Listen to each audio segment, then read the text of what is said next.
ka ba na commemorative coin na kailangan ko? Alamin ang code, kondisyon at iba pang detalye. Panoorin ang video ito.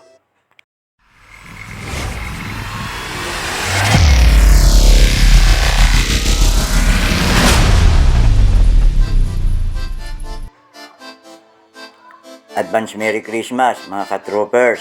4 na araw na lang. Pasko na. 1 piso.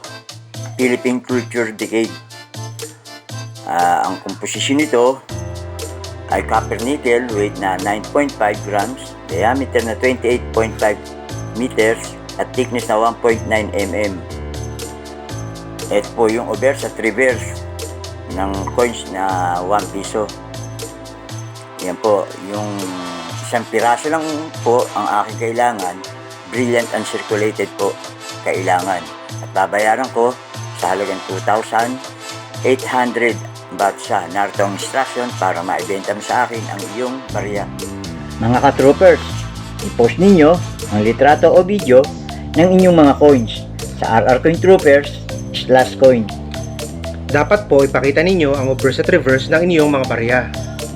Susuriin namin ang mga ipinost ninyo at kapag ito ay pumasa sa aming pamantayan o kriteria, agad namin kayong kukontahin para sa proseso ng pagbili.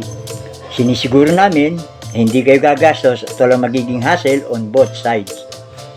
Bawat baryang hinahanap namin ay may sariling code na nakalagay.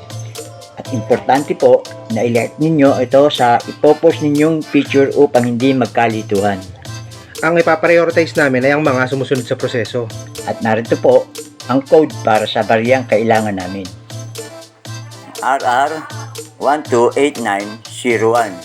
Huwag niyo pong kakalimutang ilagay ang code na yan at call us every Monday 1 to 3 p.m. Mga ka-troopers, please don't forget to like, subscribe, and hit the bell button para updated kayo sa mga coins na kailangan pa namin. para sa aragdagang kaalaman tungkol sa pagbili at pagbenta ng inyong mga coins. Thanks for watching. Until then, God bless!